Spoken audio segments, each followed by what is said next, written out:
काल पंतप्रधानांनी रेकॉर्ड केलं आणि रेकॉर्ड झाल्यानंतर भाषणामध्ये ते असं म्हणाले की काँग्रेसनं भारतीयांना लाचार केलं होतं आणि आता काँग्रेस मुक्त भारत झालेला आहे. हो, त्यांनी अख्खी काँग्रेस आपल्या पक्षामध्ये विलीन करून घेतली आहे. भ्रष्ट, कारस्थानी, कपटी असं जे काही त्यांनी शब्द वापरले ना, भ्रष्ट, कारस्थानी, कपटी, ही सगळी काँग्रेस सध्या भारतीय जनता पक्षामध्ये त्यांनी सामील करून घेतलेली आहे. मुळातच त्यांच्या मनामध्ये आणि त्यांच्या रक्तामध्ये भाजपच्या कारस्थान कपट आहे. तसं नसतं तर ज्या पद्धतीनं महाराष्ट्रात हिंदुत्ववादी शिवसेना फोडली, ज्यांचे मोदींवरती प्रचंड उपकार आहेत, ज्या पद्धतीनं शरद पवारांचा राष्ट्रवादी काँग्रेस फोडला, ज्या पवारांचे मोदींवरती उपकार आहेत, असे अनेक पक्ष ज्यांनी मोदींवरती आणि शहांवरती उपकार केलेले आहेत, मेहरबानी केलेली आहे, ते पक्ष तुम्ही फोडले. हे कपट कारस्थान नाही तर. आणि मोदीने कोणता विक्रम केलेला नाही. पंडित नेहरू हे 16 वर्ष पंतप्रधान होते. 15 ऑगस्ट 1947 पासून इलेक्टेड प्राईम मिनिस्टर. का असतं इलेक्टेड प्राईम मिनिस्टर? 1947 त्यांची नेहरूंची निवड झाली प्रधानमंत्रीपदी आणि त्या मंत्रिमंडळात डॉक्टर बाबासाहेब आंबेडकर, सरदार पटेल होते. ते प्रधानमंत्रीच होते. शपथ घेतली त्यांनी. याचा अर्थ मग ते सरदार पटेलला गृहमंत्री मानत नाहीत देशाचे. डॉक्टर बाबासाहेब आंबेडकरांना कायदा मंत्री मानायला मोदी तयार नाहीत. जर नेहरूंचा तो कालखंड 4 वर्षाचा ते मानायला तयार नसतील तर नेहरू हे 16 वर्ष होते. आणि ज्या परिस्थितीत पंडित नेहरूंच्या हातात हा भारत होता स्वातंत्र्यानंतर, तो इतका कंगाल आणि गरीब होता, ब्रिटिशांनी लुटलेला, ओरबडलेला, त्यातून हा देश पंडित नेहरूंनी उभा केला. मोदींना अजून खूप काम करायचे आहे. त्याने अजून कामाला सुरुवात केली नाही आहे. आजही ते कपट कारस्थान याच्यामध्येच गुंतलेले आहे. हा पक्ष फोडा, तो पक्ष फोडा, हे करा, यांना तुरुंगात टाका. नेहरूंनी हे कधी केलं नाही. त्याच्यामुळे नरेंद्र मोदींची अशी भाषणं आम्ही सिरियसली घेत नाही. पण 12 वर्षातले 5 वर्ष शिवसेना त्यांच्यासोबत. एक लक्षात घ्या, नरेंद्र मोदींचं खरं पंतप्रधानपद हे 2014 ते 2019 लोकांनी निवडून इलेक्टेड. आणि त्यानंतरचं प्रत्येक निवडणूक ही चोरलेली निवडणुकीनं झालेले ते प्रधानमंत्री. 2014ला त्यांना लोकांनी निवडून दिले एका मोठ्या अपेक्षा. ते 2019पर्यंत ते इलेक्टेड प्राईम मिनिस्टर होते. आणि त्यानंतरच्या दोन्ही निवडणुकामध्ये नरेंद्र मोदी आणि त्यांच्या पक्षाला जनतेनं पराभूत केलेला असताना निवडणूक आयोग, सुप्रीम कोर्ट, पैशाचा वापर, ईडी या माध्यमातून ते निवडून आले. 2019 आणि 2024 निवडून आले नसते तर मागची निवडणूक 2024ची ते निवडून आलेलेच नाही. त्यांना बहुमतच नाही आहे. त्यांना बहुमत नाही. आणि ज्या जागा त्यांनी जिंकल्या, या चोऱ्या माऱ्या, लांड्या लवाड्या करून जिंकल्या. ते कुठे इलेक्टेड प्राईम मिनिस्टर आहे? मोदी हे फक्त 2014 ते 2019 याच काळामध्ये इलेक्टेड प्राईम मिनिस्टर. त्यानंतर त्यांनी निवडणूक यंत्रणेमध्ये, प्रशासनामध्ये घोटाळे करून निवडणुका त्यांनी चोरल्या किंवा ताब्यात घेतल्या. काँग्रेसबद्दल तुम्ही काल मुद्दा उपस्थित केला की एका झेंड्याखाली इतर पक्षांनी आलं पाहिजे. माहिती मिळते नॅशनल चॅनल्सकडनं.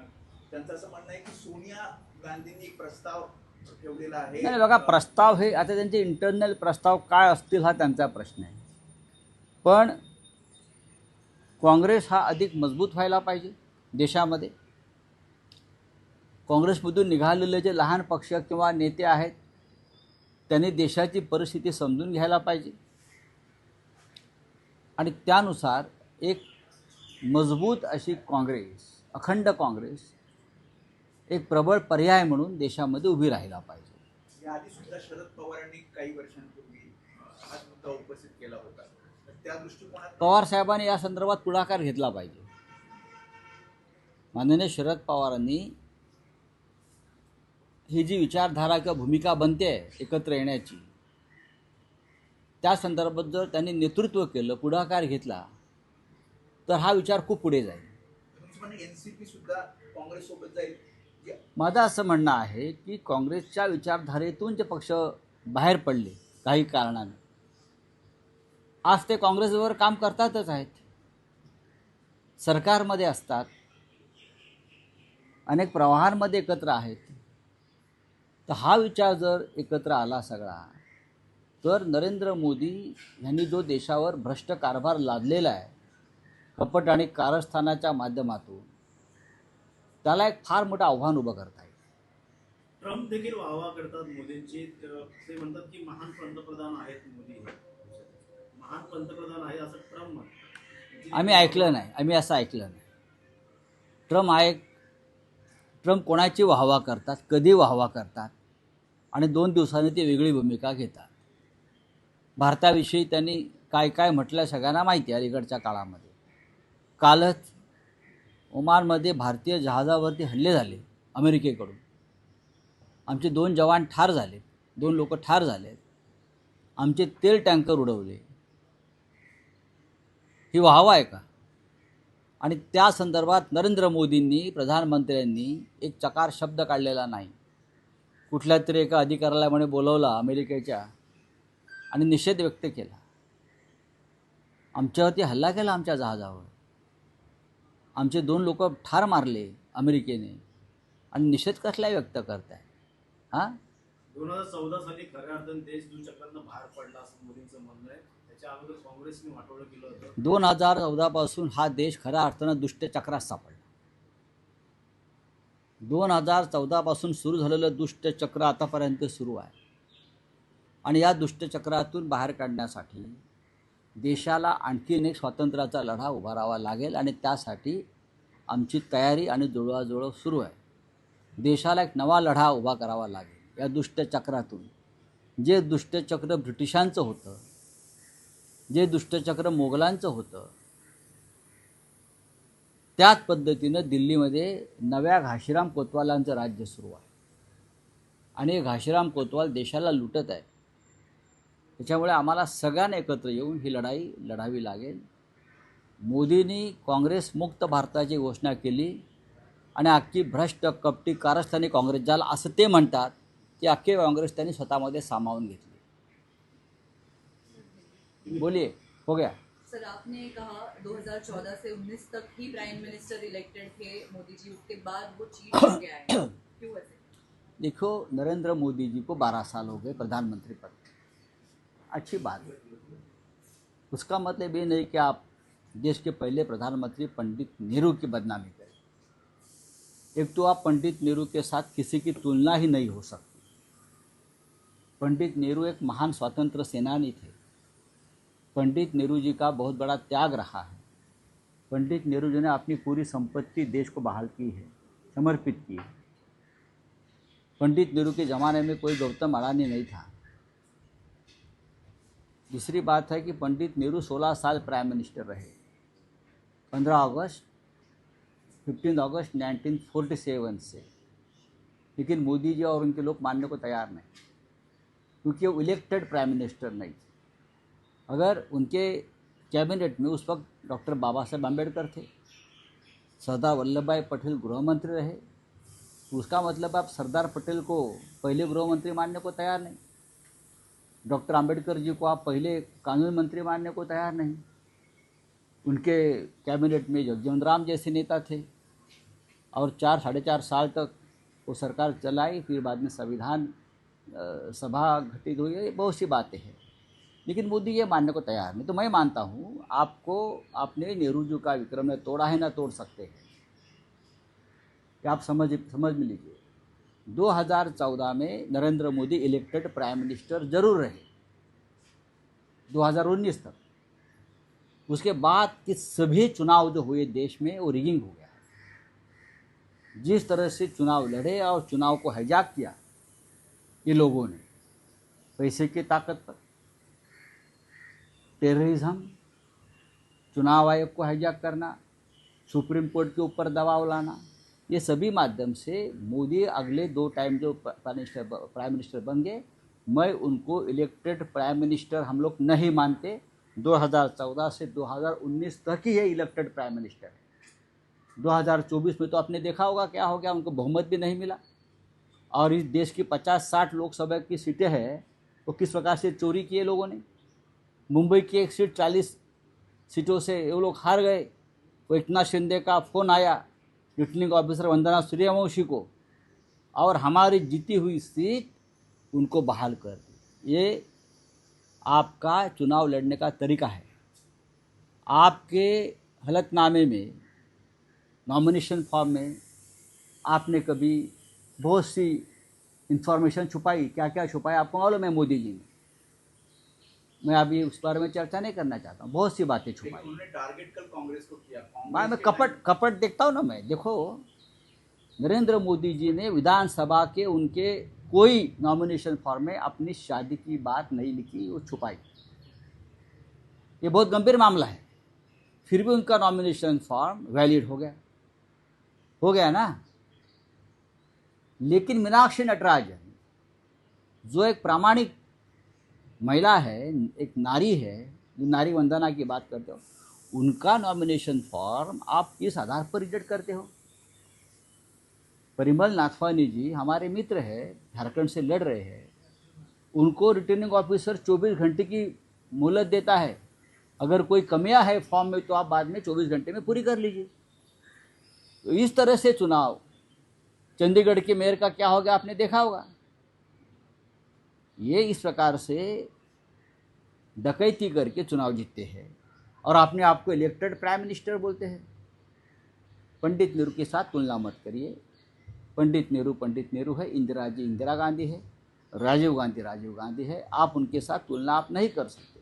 आप नरसिंह राव, मनमोहन सिंह के साथ भी आपकी तुलना नहीं हो सकती। मैं तो कहूँगा देवगौड़ा और इंद्र कुमार गुजराल और चंद्रशेखर से भी आपकी तुलना नहीं हो सकती।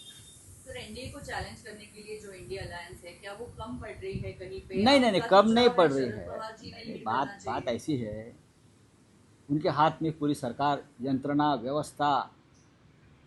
जिस सरकार का, जिस देश का सुप्रीम कोर्ट का मुख्य न्यायाधीश सरकार के मंत्रियों के साथ लंदन में पिकनिक में जाता है, उस देश से, न्याय व्यवस्था से आप क्या उम्मीद कर सकते हो। और उसके आधार पर तो मोदी प्रधानमंत्री पद पर टिके हैं ना। हमारा मामला शिवसेना का 4 साल से सुप्रीम कोर्ट में पड़ा है, टाइम नहीं। सुप्रीम कोर्ट के जज, 85 जजेस सरकार के साथ सरकारी खर्चों से, जनता के पैसों से लूटमार करके वहाँ बैडमिंटन खेलते हैं, पिकनिक पे जाते हैं। कैसा न्याय मिलेगा मीनाक्षी नटराजन को? कैसा न्याय मिलेगा ममता बनर्जी को? कैसा न्याय मिलेगा शरद पवार जी और एनसीपी को? और कैसा न्याय मिलेगा शिवसेना और उद्धव ठाकरे जी को? हम सबको न्याय की गुहार लगा लगा के हम लोग थक गए। ऐसी भ्रष्ट व्यवस्था में नरेंद्र मोदी प्रधानमंत्री अगर बने रहते हैं तो ये इलेक्टेड प्राइम मिनिस्टर नहीं है। जंतर मंतर में आंदोलन के बाद आज पुणे में भी अभिजीत के द्वारा कॉकरोच पार्टी का आंदोलन किया जा रहा है। मुझसे कुछ नहीं होगा। यहाँ के पॉलिटिकल पार्टी सक्षम है लड़ने के लिए। कांग्रेस पार्टी ने नीट के मामले में देश भर में आंदोलन किया है, लेकिन मीडिया नहीं दिखा रही है। अभी मुझे किसी ने दीपकी और प्रधानमंत्री का अमेरिका में जो एक मीटिंग हो गई उसका फ़ोटो भेजा है। उसके बाद ये दीपके यहाँ आया ऐसा लोग बोलते हैं। उस बारे में जानकारी मैं ले रहा हूँ। तो आपका आरोप क्या है? देखता हूँ। अभी आरोप नहीं, मैं आरोप नहीं बोल रहा हूँ। लोगों ने कुछ जानकारी मेरे तक पहुँचाई है।